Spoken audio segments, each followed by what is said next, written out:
بسم اللہ الرحمن الرحیم۔ آج کی ویڈیو میں ہم آپ کو حضرت سلیمان علیہ السلام اور ایک چیونٹی کا واقعہ سنائیں گے، لہٰذا ویڈیو کو آخر تک ضرور دیکھیں۔ حضرت سلیمان علیہ السلام اللہ کے نیک بندے اور عظیم بادشاہ تھے، جو حضرت داؤد علیہ السلام کے چھوٹے بیٹے تھے۔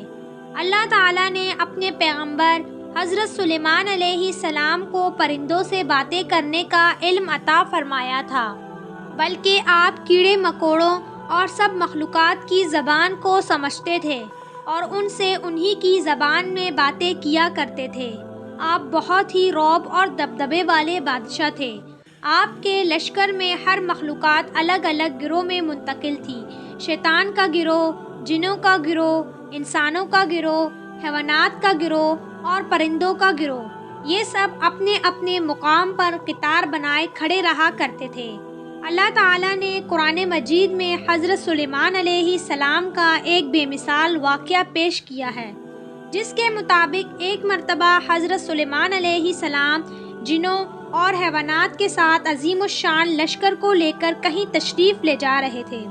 لشکر سلیمانی پورے رعب اور دبدبے کے ساتھ صحراؤں سے گزرتا، پہاڑوں کو پار کرتا، دریاؤں کو عبور کرتے ہوئے ایک بڑی وادی سے گزرا۔ یہ وادی وادی نملہ یعنی چیونٹیوں کی وادی کہلاتی تھی، جہاں کی زمین اور پہاڑوں میں لاکھوں کروڑوں سوراخ تھے، جن میں چیونٹیاں رہا کرتی تھی۔ لشکر سلیمانی کا اس وادی سے گزر ہوا۔ چیونٹیوں کی اس بستی میں ایک ملکہ چیونٹی بھی تھی۔ ملکہ چیونٹی رعایا چیونٹی کا بہت ہی خیال رکھتی تھی۔ تمام چیونٹیاں اپنی ملکہ سے بہت پیار کرتی تھیں اور اس کے ایک اشارے پر بڑے سے بڑا کام کرنے کے لیے تیار رہتی۔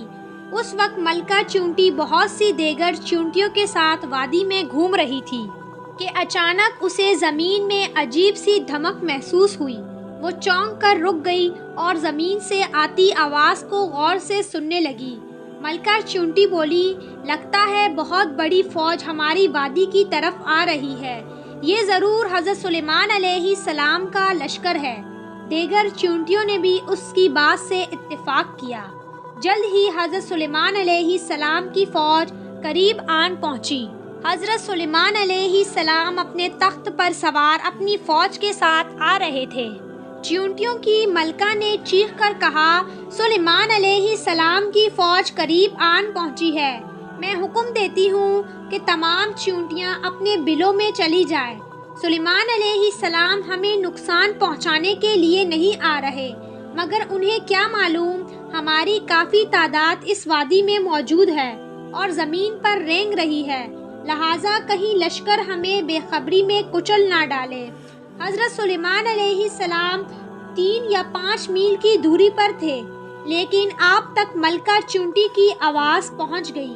آپ اس کی بات سن کر مسکرانے لگے اور ملکہ چیونٹی کی سمجھداری اور اپنی رعایا کے خیال رکھنے پر اس کی تعریف کرتے ہوئے فرمایا، بے شک ایک بادشاہ کو اپنی رعایا کا اسی طرح خیال رکھنا چاہیے جس طرح یہ ملکہ چیونٹی نے کیا ہے۔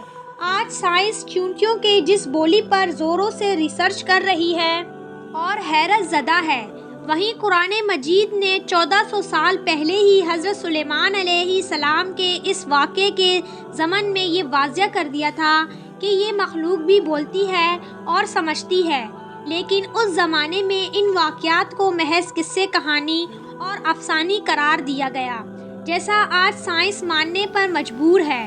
تاریخ گواہ ہے، جنہوں نے قرآن مجید میں غور کیا، ان لوگوں نے درختوں کے نیچے بیٹھ کر زمین کا حجم بتایا، بلکہ یہ بھی بتایا کہ انسان پرندوں کی طرح کیسے پرواز کر سکتا ہے۔ اگر ہم قرآن مجید میں غور و فکر کریں تو آج بھی ایسی ایجادات کر سکتے ہیں کہ نسلی انسان حیران رہ جائے، جیسا کہ اللہ تعالیٰ نے قرآن مجید نے بار بار فرمایا، کیا یہ قرآن مجید میں غور نہیں کرتے؟ کیا یہ عقل نہیں رکھتے؟